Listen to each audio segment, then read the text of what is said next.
പക്ഷെ അതിലെത്താൻ വേണ്ടി ഒരു വളരെ പെയിൻഫുൾ ആയിട്ടുള്ള ഒരു സർക്കിളിലൂടെയാണ് അത് കടന്നു വരുന്നത്.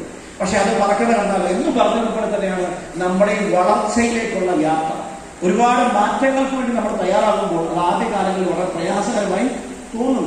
സ്ഥിരമായി ചെയ്തു കഴിഞ്ഞാലോ, ആദ്യമായിട്ട് ഡ്രൈവിംഗ് പഠിക്കുമ്പോൾ, ഫോർ വീലറൊക്കെ പഠിക്കുമ്പോൾ നമ്മുടെ മനസ്സിൽ ആകെ ആശങ്ക, എപ്പോൾ ഞാൻ ക്ലച്ച് വെക്കും, എപ്പോൾ ഞാൻ ബ്രേക്ക് വെക്കും, ബ്രേക്ക് നടുക്കാണോ അപ്പുറത്താണോ, ഈ കാലം എടുക്കുവോ ആ കാലം എടുക്കുവോ, ഗിയർ എപ്പോ ഇടും, ഫസ്റ്റ് എവിടെ പോയി. ചില ആൾക്കാർ പറയില്ല ഫസ്റ്റ് ഗിയർ കാണുന്നതൊക്കെ പറയും. ആദ്യമൊക്കെ വണ്ടി ഓടിക്കുമ്പോൾ അതുള്ള പ്രശ്നങ്ങളൊക്കെ ഉണ്ട്. എല്ലാ വളവും എത്തപ്പെടും നമ്മളിങ്ങനെ എപ്പം മാറണം. പക്ഷേ കുറെ നാൾ കഴിഞ്ഞാലോ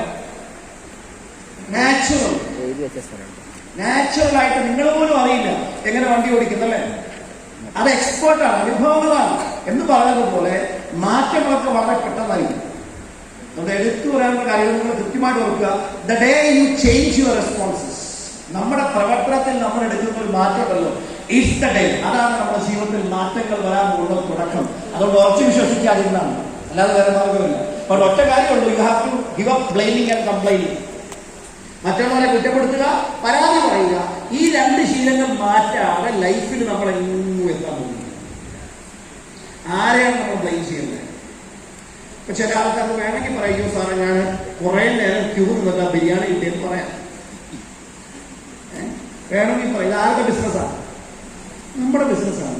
നിങ്ങൾ ആ ബിരിയാണി ഉണ്ടാക്കുന്ന കാര്യമോ, എവിടുന്ന് ഉണ്ടാക്കിയതോ, എങ്ങനെയാണെന്നോ ഒന്നും അറിഞ്ഞില്ല. ഒരു തുച്ഛമായിട്ടുള്ള അതുകൊണ്ട് ഇവിടെ ഈ ഒരു AC ഹോൾ എടുത്തൊരു പ്രകാരം നിങ്ങളൊരു ഫംഗ്ഷനോട് നടത്താൻ അന്നേരം അറിയും. പ്ലസ് ടീ ആൻഡ് സ്നാക്സ്, ഈ സംവിധാനങ്ങൾ, ഈ ഫെസിലിറ്റീസ്, ഇതൊന്നും ഞാനൊന്നും നിങ്ങളൊക്കെ കോൺട്രിബ്യൂട്ട് ചെയ്തിട്ടുള്ള പണം കൊണ്ടാണ് നമ്മൾ ഈ ഓരോ നടത്തുന്നത് അല്ലേ. നമ്മുടെ എല്ലാവരുടെയും ബിസിനസ് അല്ലേ. അങ്ങനെ കോൺട്രിബ്യൂട്ട് ചെയ്യുമ്പോഴാണ് നമുക്ക് വലിയ കാര്യങ്ങൾ ചെയ്യാൻ പറ്റുള്ളൂ. അങ്ങനെ ചെയ്യുമ്പോൾ നമ്മുടെ സ്വന്തം പ്രോഗ്രാമായി കണ്ടുകൊണ്ട് ഒരല്പം ക്യൂ നിൽക്കാനും ആനന്ദത്തോടുകൂടി സ്വപ്നം കണ്ടുകൊണ്ട് ക്യൂ നിൽക്കും. That is A problem. ഈ സച്ചിൻ തെണ്ടുൽക്കർ, വിരാട് കോഹ്ലിയും ധോണിയൊക്കെ കാണുമ്പോൾ എല്ലാവരും കൈയടിക്കും. എന്നാൽ കൈയടിക്കാൻ ഭയങ്കര സുഖമാണ്. അവരിറങ്ങിയിരിക്കുന്ന പൊരിവൈകത്ത് പോയിരുന്നു 4 മണിക്കൂർ ഗ്രൗണ്ടിൽ നിന്നാൽ നമ്മൾ തളർന്ന് കാണുന്നു. കറക്റ്റ് ആണോ? പക്ഷെ അവരൊക്കെ എത്രമാത്രം പരിശീലനങ്ങൾക്ക് ശേഷമാണ് അവർ പെർഫോം ചെയ്യാൻ പറ്റുന്നത് അല്ലെ. ജനലക്ഷങ്ങൾക്ക് മുമ്പിലും ലൈവ് ക്യാമറയ്ക്ക് മുമ്പിലും അവർ പെർഫോം ചെയ്യാൻ കഴിയണമെങ്കിൽ അവരുടെ മാനസികമായ ആ ഒരു ആലോചനയ്ക്ക് ഡെഡിക്കേഷൻ ആൻഡ് പാഷൻ. കറക്റ്റ് ആണോ? ആ ഒരു ഡെഡിക്കേഷനും പാഷൻ കൊണ്ട് അവർക്കൊക്കെ അച്ചീവർ ആകാൻ പറ്റിയിട്ടുണ്ട്. അവരൊക്കെ റെസ്പോൺസിബിലിറ്റി ഏറ്റെടുത്തു എന്നുള്ളതല്ലേ. ലോകത്ത് ഉത്തരവാദിത്വം ഏറ്റെടുക്കാൻ ആരെങ്കിലും വിജയിച്ചിട്ടുണ്ടോ? നിങ്ങൾ മൈ ലൈഫ് സ്റ്റൈലിൽ വിജയിക്കണമെങ്കിൽ പൂർണ്ണമായി ഉത്തരവാദിത്തങ്ങൾ ഏറ്റെടുക്കണം എന്നാണ് എനിക്ക് നിങ്ങളോട് ബോധിപ്പിക്കാനുള്ളത്. സക്സസ് എന്ന വാക്കും ഫെയിലർ എന്ന വാക്കും വായിച്ചു നോക്കിയാൽ അതിനകത്ത് ഇമ്പോർട്ടന്റ് ആയിട്ടുള്ള ഒരു വാക്ക്, ഒരു ലെറ്ററാണ് U. You decide your success, you decide your failure. Systematically കറക്റ്റായിട്ട് ചെയ്യുന്നവൻ വിജയിക്കും, അല്ലാത്തവൻ പരാജയപ്പെടും. അത് ആരാണ് വിഷയം? 4+3 7 എഴുതിയാൽ ശരി. 4+3 എന്ന് പറഞ്ഞാൽ 8 നമ്മൾ പറഞ്ഞാൽ തെറ്റ്. അത് എത്ര കഴിവുള്ളവർ പറഞ്ഞാലും തെറ്റ്. അപ്പൊ എന്ന് പറഞ്ഞതുപോലെ നമ്മളൊരു ആക്ടിവിറ്റിയിൽ കാണിക്കുന്ന റെസ്പോൺസ് അതാണ് നിങ്ങളെ അച്ചീവർ ആക്കുന്നത്.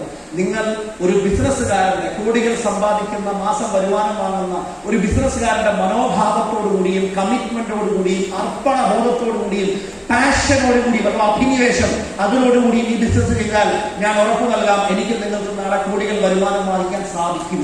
ലൈഫ് ഒന്നേ ഉള്ളെങ്കിൽ, ആ ജീവിതത്തിൽ ലക്ഷ്യങ്ങൾ വലുത് വെച്ചാൽ നേടണമെങ്കിൽ ഇതുപോലെ അവസരം നമുക്ക് തിരഞ്ഞെടുക്കാൻ കഴിയണം. അതിന്റെ കീ എന്ന് പറഞ്ഞാൽ ബേണിംഗ് ഡിസയർ ആണ്, എരിയുന്ന ആഗ്രഹമാണ്. I am so happy to invite one powerful person. അദ്ദേഹം ഒരു സാധാരണക്കാരനായി തുടങ്ങുകയും എന്നാൽ അദ്ദേഹത്തിന്റെ അസാധാരണ